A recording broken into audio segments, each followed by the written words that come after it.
Hey everyone, this is रेखा और मेरे channel नव्या collections में आपका फिर से स्वागत है।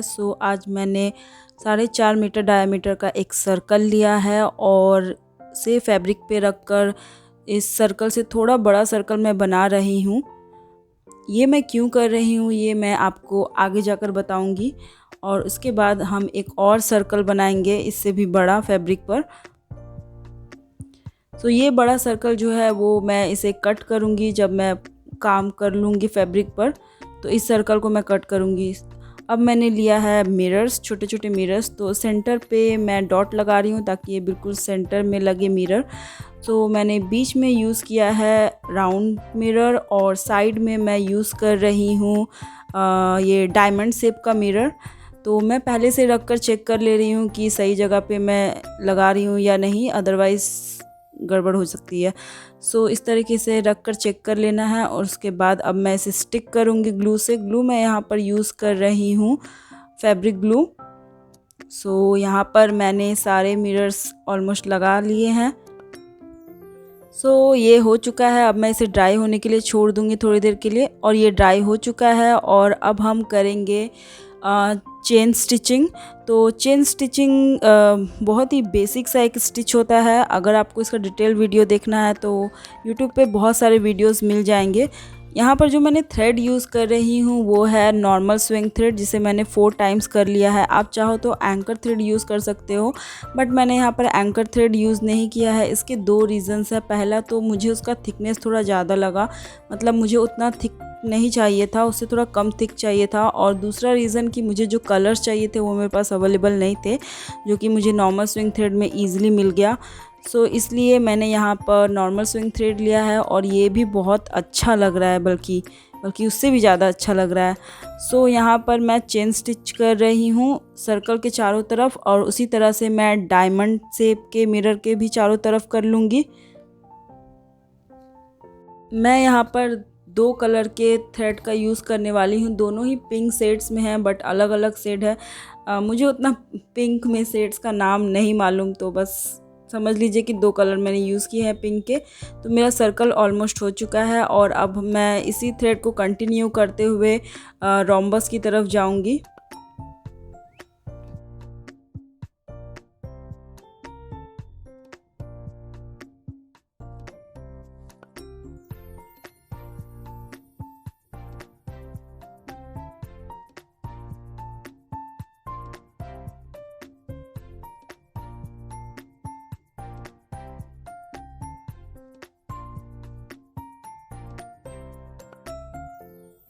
गाइज़, एक कलर का थ्रेड तो मैं यूज़ कर चुकी हूँ। अब बाकी के मैंने 3 रोम्बस मिरर छोड़ दिए थे, तो उसमें मैं दूसरे कलर के थ्रेड का यूज़ कर रही हूँ। ये आपका चॉइस है कि आप इसे मल्टी कलर बनाना चाहते हो या सिंगल कलर का थ्रेड यूज़ करना चाहते हो, या फिर आप भी मेरे ही तरह 2 कलर चाहते हो। तो ये टोटली आप पे डिपेंड करता है।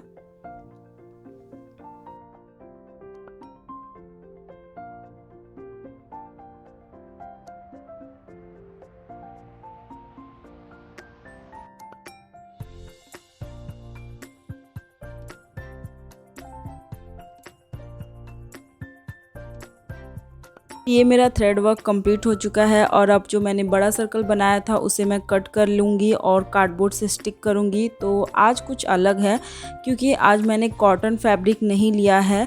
तो यहाँ पर मैं कार्डबोर्ड से स्टिक करने के लिए फैब्रिक ग्लू का भी यूज़ नहीं कर रही हूँ, मैं यूज़ कर रही हूँ फेवी बॉन्ड। फेवी बॉन्ड भी एक बहुत ही अच्छा ग्लू है, बट इसकी एक प्रॉब्लम ये है कि ये विजिबल होती है ड्राई होने के बाद। तो आपको इसे ऐसी जगह पर यूज़ करना है जो विजिबल ना हो। जैसे कि ये तो बैक साइड में चली जाएगी ये फैब्रिक, और इसे लगाने के बाद कुछ सेकंड के लिए या फिर बोल सकते हो 1 मिनट के लिए भी आप इसे ड्राई होने के लिए छोड़ दो और फिर उसके बाद इसे यूज़ करो। मतलब उसके बाद इस तरह से फैब्रिक को फोल्ड करो, तभी वो बहुत अच्छे से काम करेगा। मैंने छोड़ा था 1 मिनट के लिए, उसके बाद मैंने फैब्रिक को स्टिक किया था। तो आपको भी छोड़ना है अगर आप फेवी बॉन्ड का अच्छा रिज़ल्ट चाहते हो तो। उसके बाद यहाँ पर मैंने लिया है चार्म्स, छोटे छोटे चार्म्स लिए हैं मैंने, जिसे मैं स्टिच कर रही हूँ। बेसिक स्टिचिंग करनी है, कोई इसमें बड़ी बात नहीं है स्टिच करना। सो यहाँ पर अब मैं लगा रही हूँ चार्म्स। तो यहाँ पर मैं 4 चार्म्स लगाऊंगी और चारों चार्म्स के बीच थोड़ा थोड़ा डिस्टेंस होगा। जैसे मैंने एक लगाया और अब मैं दूसरा वाला जो लगा रही हूँ वो थोड़ा डिस्टेंस रख कर लगा रही हूँ, क्योंकि इन सब चार्म्स के बीच में मैं सीड बीड्स की लाइंस यूज़ करने वाली हूँ, जैसा कि आप लोग फ़ोटो में देख चुके होंगे थंबनेल में। सो इस तरीके से मैं चारों चार्म्स लगा लूँगी। जब मैं ये इयररिंग्स बना रही थी ना, तब मेरे दिमाग में कुछ और डिज़ाइन था, बट बनाते बनाते ये बन गया और बनने के बाद बहुत ही अच्छा लगा मुझे कि कुछ और आउटपुट निकल गया और ये इतना अच्छा आउटपुट निकला। सो ये कभी भी हो जाता है कि आप कुछ और सोच रहे हो और कुछ और हो जाता है, बट वो अच्छा ही होता है। तो अब यहाँ पर हम बनाएंगे लाइंस सीड बीड की। तो यहाँ पर मैंने लिया है सीड बीड और यहाँ पे मैं एक लाइन में 15 बीड्स का यूज़ कर रही हूँ और नीडल मैं 9 नंबर यूज़ कर रही हूँ। 9 नंबर 10, 11, 12 जो आपके पास है, मतलब 9 के बाद आप उसे यूज़ कर सकते हो। और यहाँ पर मैंने डाला है एक घुंघरू। अब घुंघरू को छोड़कर सीड बीड से वापस की तरफ हम ऊपर की तरफ जाएंगे, वापस से ऊपर की तरफ जाएंगे और फिर उसे स्टिच कर दूंगी मैं, ताकि ये अच्छे से लॉक हो जाए और फिर लूज़ ना हो या खुल ना जाए, ऐसी कोई प्रॉब्लम ना आए। सो हमें करना है इसे लॉक, और लॉक करने के बाद हम जाएंगे दूसरे लाइन की तरफ। तो इस तरीके की टोटल मैं 5 लाइंस बना रही हूँ। सेम वे में करना है, सीड बीड्स डालने हैं, घुंघरू डालना है, घुंघरू छोड़ के वापस से सीड बीड से नीडल को पास करना है एंड देन उसे लॉक कर देना है।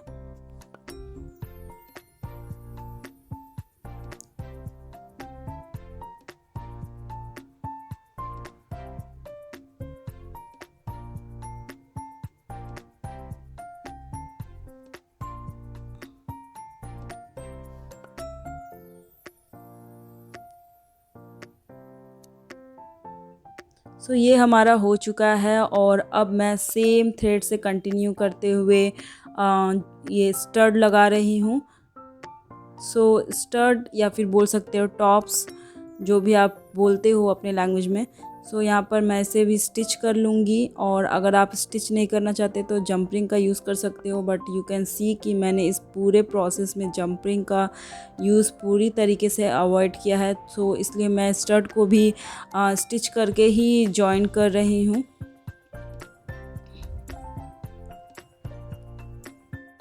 मेक श्योर कि आप टाइटली नॉट डालो, क्योंकि फिर वो स्टड जो है वो लूज़ हो जाएगा। सो आपको अच्छे से नॉट डालनी है। और ये मैंने कर लिया कट, और अब मैं लगाऊंगी कैनवस। तो कैनवस भी आपको सेम कार्डबोर्ड के साइज़ की या उससे 1-2 mm कम ही लीजिए तो अच्छा होगा, ताकि वो बिल्कुल भी विजिबल ना हो सामने से।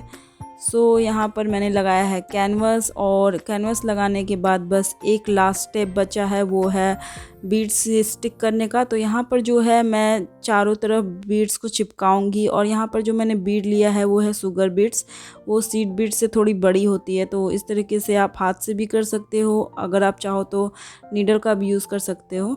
और ये लगाने के बाद इसे ड्राई होने के लिए छोड़ेंगे और हमारा ये इयररिंग रेडी है। तो अगर आपको मेरा वीडियो पसंद आया तो like, comment, share and subscribe मेरे चैनल को ज़रूर करें।